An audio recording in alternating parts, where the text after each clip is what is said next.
I can't help but this wish to think about when you're a little kid and all your friends ask you if a genie could give you one wish in the world, what would it be? And I always answered, well, I'd want the wish to have the wisdom to know exactly what to wish for. Well, then you'd be screwed because you'd know what to wish for and you'd use up your wish. And now since we only have one wish, unlike last year they had 3 wishes, I'm not going to wish for that. So let's get to what I would like, which is world peace. And I know what you're thinking. You're thinking, the poor girl up there, she thinks she's at a beauty pageant. She's not. She's at the TED Prize. But I really do think it makes sense. And I think that the first step to world peace is for people to meet each other. I've met a lot of different people over the years, and I've filmed some of them, from a .com executive in New York that wanted to take over the world to a military press officer in Qatar that would rather not take over the world. If you've seen the film Control Room that was sent out, you'd understand a little bit why. Thank you. Wow, some of you watched it. That's great. That's great. So basically, what I'd like to talk about today is a way for people to travel, to meet people in a different way than because you can't travel all over the world at the same time. And a long time ago, well, about 40 years ago, my mom had an exchange student. And I'm going to show you slides of the exchange student. This is Donna. This is Donna at the Statue of Liberty. This is my mother and aunt teaching Donna how to ride a bike. This is Donna eating ice cream. And this is Donna teaching my aunt how to do a Filipino dance. Now, I really think as the world is getting smaller, it becomes more and more important that we learn each other's dance moves, that we meet each other, we get to know each other, we are able to figure out a way to cross borders, to understand each other, to understand people's hopes and dreams, what makes them laugh and cry. And I know that we can't all do exchange programs, and I can't force everybody to travel. I've already talked about that to Chris and Amy, and they said that there's a problem with this. You can't force people free will, and I totally support that. So we're not forcing people to travel. But I'd like to talk about another way to travel that doesn't require a ship or an airplane and just requires a movie camera, a projector, and a screen. And that's what I'm going to talk to you about today. I was asked that I speak a little bit about where I personally come from, and Cameron, I don't know how you managed to get out of that one, but I think that building bridges is important to me because of where I come from. I'm the daughter of an American mother and an Egyptian, Lebanese, Syrian father, so I'm the living product of 2 cultures coming together, no pun intended. And I've also been called as an Egyptian, Lebanese, Syrian, American with a Persian name, the Middle East peace crisis. So maybe me starting to take pictures was some kind of way to bring both sides of my family together, a way to take the worlds with me, a way to tell stories visually. It all kind of started that way, but I think that I really realized the power of the image when I first went to the garbage collecting village in Egypt when I was about 16. My mother took me there. She's somebody that believes strongly in community service and decided that this was something that I needed to do. And so I went there and I met some amazing women there. There were people there was a center there that were teaching people how to read and write and get vaccinations against so many diseases you can get from sorting through garbage. And I began to start teaching there. I taught English, and I met some incredible women there. I met people that live seven people to a room, barely can afford their evening meal, yet lived with this strength of spirit and sense of humor and just incredible qualities. I got drawn into this community and I began to take pictures there. I took pictures of weddings and older family members, things that they wanted memories of.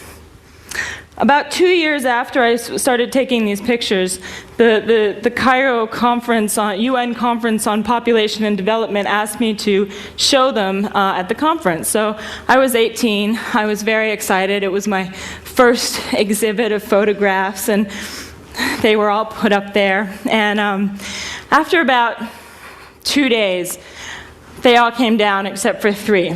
People were very upset, very angry that I was showing these dirty sides of Cairo, and why didn't I cut the dead donkey out of the frame? And as I sat there, I got very depressed. I looked at this big empty wall with, 3 lonely photographs that were, very pretty photographs, and I was like, I failed at this, but I was looking at this intense emotion and intense feeling that had come out of people just seeing these photographs. I mean, here I was, this 18-year-old pipsqueak that nobody listened to, and all of a sudden I put these photographs on the wall, and there were arguments, and they had to be taken down, and I just saw the power of the image, and it was incredible. And I think the most important reaction that I saw there was actually people that would never have gone to the garbage village themselves, that would never have seen that the human spirit could thrive in such difficult circumstances. And I think it was at that point that I decided that I wanted to use photography and film to somehow bridge gaps, to bridge cultures, bring people together, cross borders, and so that's what really kind of started me off. Did a stint at MTV, made a film called Startup.com, and then in about 2000, and worked on a couple of music films. But in 2003, when the war in Iraq was about to start, I felt it was a very surreal feeling for me, because before the war started, there was kind of this media war that was going on, and I was watching television in New York, and there seemed to be just one point of view that was coming across, and it went from the coverage went from the U.S. State Department to embedded troops, and what was coming across on the news was that there was going to be this clean war and precision bombings, and the Iraqis would be greeting the Americans as liberators and throwing flowers at their feet in the streets of Baghdad. And I knew that there was a completely other story that was taking place in the Middle East, where my parents were. I knew that there was a completely other story being told, and I was thinking, how are people supposed to communicate with each other when they're getting completely different messages and nobody knows what the other's being told? How are people supposed to have any kind of common understanding or know how to move together into the future? So I knew that I had to go there. I just wanted to be in the center. I had no plan. I had no funding. I didn't even have a camera at the time. I had somebody bring it there, because I wanted to get access to Al Jazeera, George Bush's favorite channel, and a place which I was very curious about because it's disliked by many governments across the Arab world, and also called the mouthpiece of Osama bin Laden by some people in the U.S. government. So I was thinking, this station that's hated by so many people has to be doing something right. I've got to go see what this is all about. And I also wanted to go see Central Command, which was 10 minutes away. And that way I could get access to how this news was being created. On the Arab side, reaching the Arab world, and on the U.S. and Western side, reaching the U.S. And when I went there and sat there and met these people that were in the center of it, and sat with these characters, I met some surprising, very complex people, and I'd like to share with you a little bit of that experience of when you sit with somebody and you film them and you listen to them and you allow them more than a 5-second soundbite. The amazing complexity of people emerge. Business as usual. Iraq, and then Iraq, and then Iraq. But between us, if I'm offered a job with Fox, I will take it.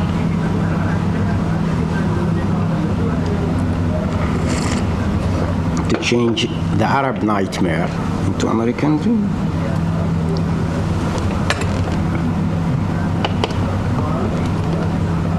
I still have that dream.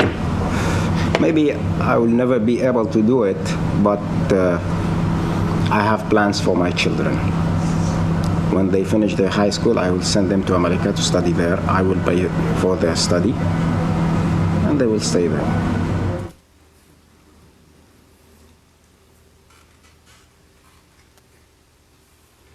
The night they showed the POWs and the dead soldiers. Al Jazeera showed them. It was powerful because America doesn't show those kind of images. Most of the news in America won't show really gory images, and this showed American soldiers in uniform strewn about a floor, a cold tile floor, and it was revolting. It was absolutely revolting. It made me sick at my stomach.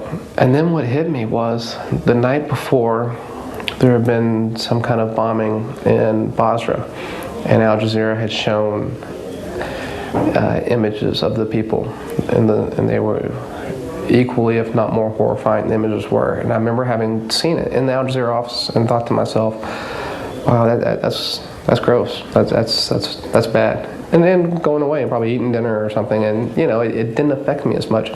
So the impact that had on me realizing that I just saw people on the other side, and those people in the Al Jazeera office must have felt the way I was feeling that night, and it upset me on a profound level that I wasn't as bothered as much the night before. It makes me hate war, but it doesn't make me believe that we're in a world that can live without war yet. I was overwhelmed by the response of the film, for we didn't know whether it would be able to get out there. We had no funding for it. We were incredibly lucky that it got picked up. And when we showed the film in both the United States and the Arab world, we had such incredible reactions. It was amazing to see how people were moved by this film. In the Arab world, and it's not really by the film, it's by the characters. I mean, Josh Rushing was this incredibly complex person who was thinking about things. And when I showed the film in the Middle East, people wanted to meet Josh. He kind of redefined us as an American population. People started to, ask me, where is this guy now? Al Jazeera offered him a job, and Samir, on the other hand, was also quite an interesting character for the Arab world to see, because it brought out the complexities of this love-hate relationship that the Arab world has with the West. In the United States, I was blown away by the motivations, the positive motivations of the American people when they'd see this film. We're criticized abroad for feeling like we're believing we're the saviors of the world in some way. But the flip side of it is that actually, when people do see what is happening abroad and people's reactions to some of our policy abroad, we feel this power that we feel like we have to get the power to change things. And I saw this with audiences. This woman came up to me after the screening and said, I know this is crazy. I saw the bombs being loaded on the planes. I saw the military going out to war, but you don't understand people's anger towards us until you see the people in the hospitals and the victims of the war. And how do we get out of this bubble? How do we understand what the other person is thinking? Now, I don't know whether a film can change the world, but I know that I know the power of it. I know that it starts people thinking about how to change the world. Now, I'm not a philosopher, so I feel like I shouldn't go into great depth on this, but let film speak for itself and take you to this other world. Because I believe that film has the ability to take you across borders, I'd like you to just sit back and experience for a couple minutes being taken into another world. And these couple clips take you inside of two of the most difficult conflicts that we're faced with today.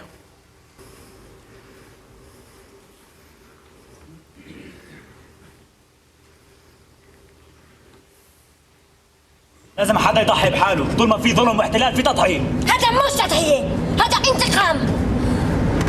هيك بتقتل وبتصير زيهم.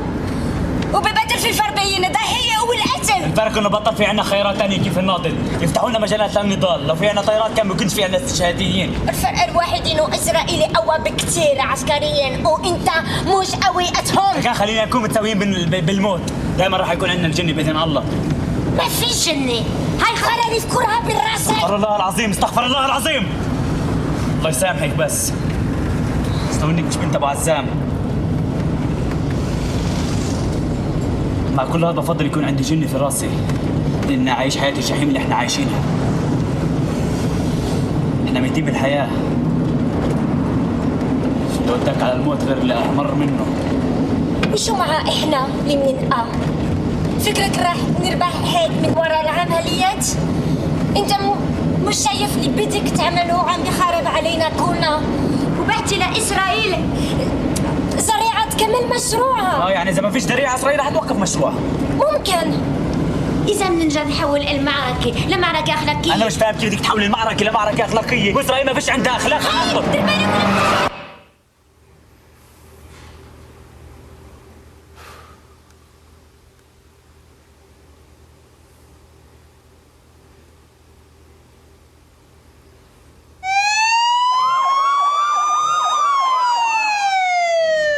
לקראת 4:15 מתקשרת אליי הילד חצי שעה יותר מאוחר ואומרת לי, תשמע, היה פיגוע בתל אביב. מה אתם יודעים על ההרוגים, זהות שלהם? אנחנו מחפשים 3 נערות.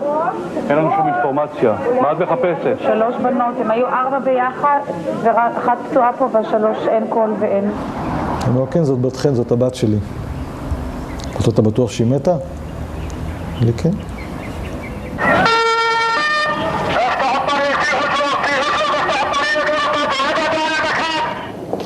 في اليوم اللي تعرضنا فيه لحادث كانت الساعة 6:30. كنت أنا وزوجتي وبناتي في السيارة رايحين ذاهبين لشراء بعض الحاجيات من السوبر ماركت.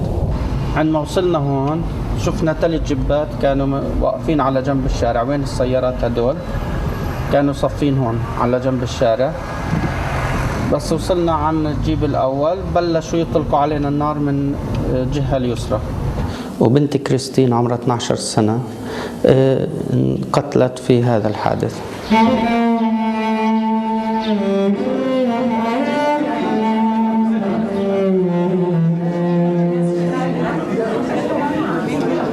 I am the headmaster for all parts, but I have... But there is a teacher that he's in charge of... Yes, I have assistants. I deal with children. All the time? All the time.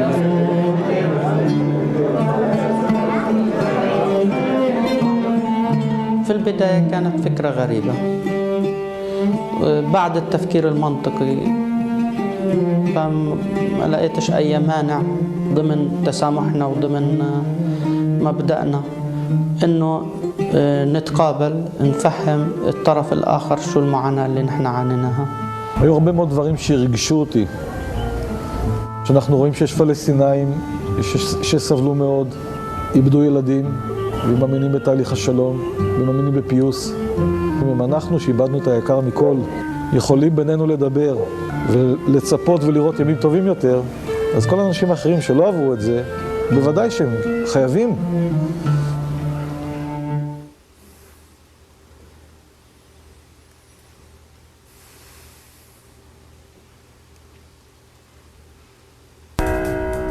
Song is something that we communicated with people who otherwise would not have understood where we're coming from. You could give them a long political speech, they would still not understand. But I tell you, when you finish that song, people will be like, damn, I know where you niggas are coming from. I know where you guys are coming from. Death unto apartheid.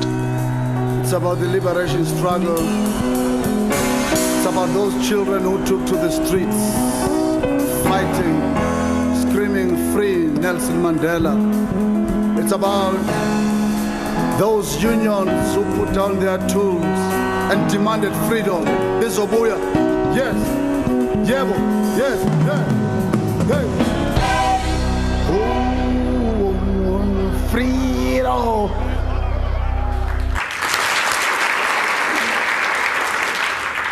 I think everybody's had that feeling of sitting in a theater in a dark room with other strangers watching a very powerful film, and they felt that feeling of transformation. And what I'd like to talk about is how can we use that feeling to actually create a movement through film. I've been listening to the talks in some of this the conference, and Robert Wright said yesterday that if we have an appreciation for another person's humanity, then they will have an appreciation for ours. And that's what this is about.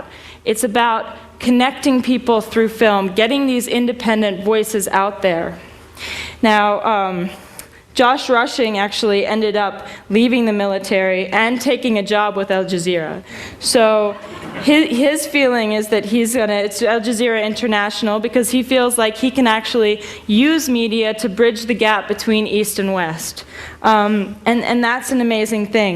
But I've been trying to think about ways to give power to these independent voices, to give power to the filmmakers, to give power to people who are trying to use film for change. And there are incredible organizations that are out there doing this already. There's Witness, that you heard from earlier. There's Just Vision, that are working with Palestinians and Israelis who are working together for peace and documenting that process and getting interviews out there and using this film to take to Congress to show that it's a powerful tool to show that this is a woman who's had her daughter killed in an attack, and she believes that there are peaceful ways to solve this. There's Working Films, and there's Current TV, which is an incredible platform for people around the world to be able to put their, I mean, it's amazing. I watched it, and I'm blown away by it and its potential to bring voices from around the world, independent voices from around the world, and create a truly democratic global television. So what can we do to create a platform for these organizations, to create some momentum, to get everybody in the world involved in this movement? I'd like for us to imagine for a second. Imagine a day when you have everyone coming together from around the world.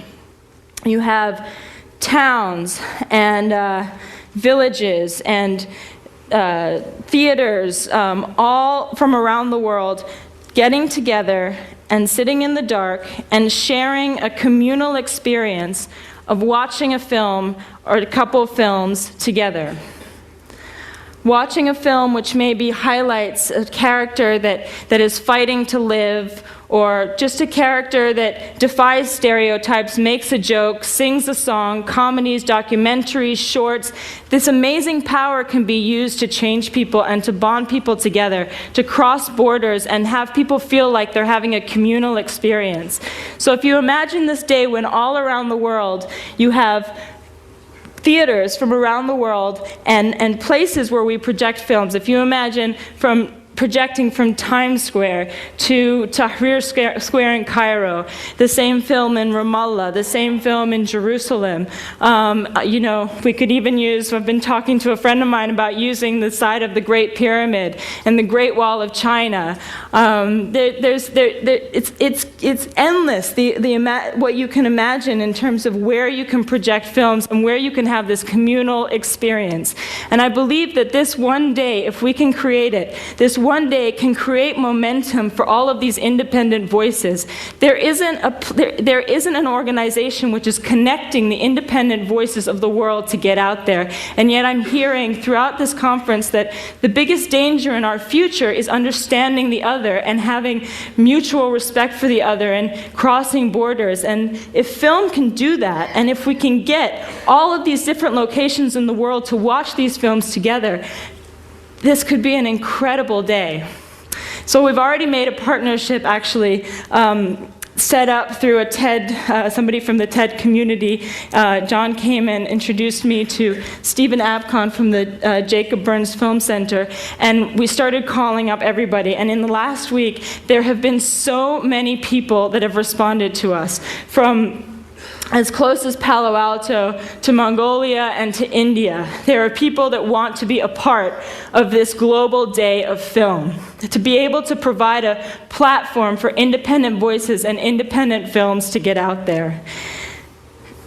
Now, we've thought about a name for this day, and I'd like to share this with you. Now, the most amazing part of this whole process has been sharing ideas and wishes, and so I invite you to give brainstorms onto how does this day echo into the future? How do we use technology to make this day echo into the future so that we can build community and have these communities working together through the internet? There was a time many, many years ago when all of the continents were stuck together, and we call that landmass Pangea.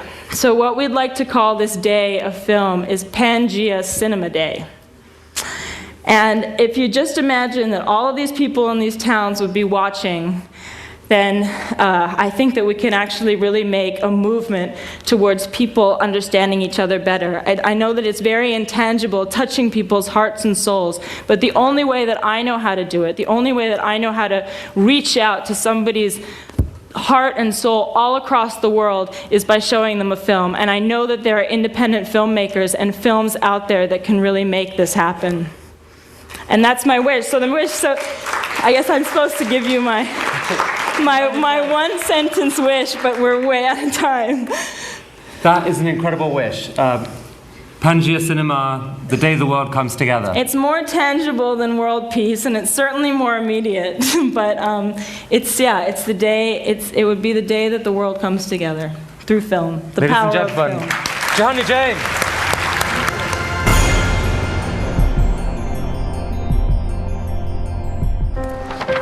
What if great ideas weren't cherished? What if they carried no importance? Or held no value?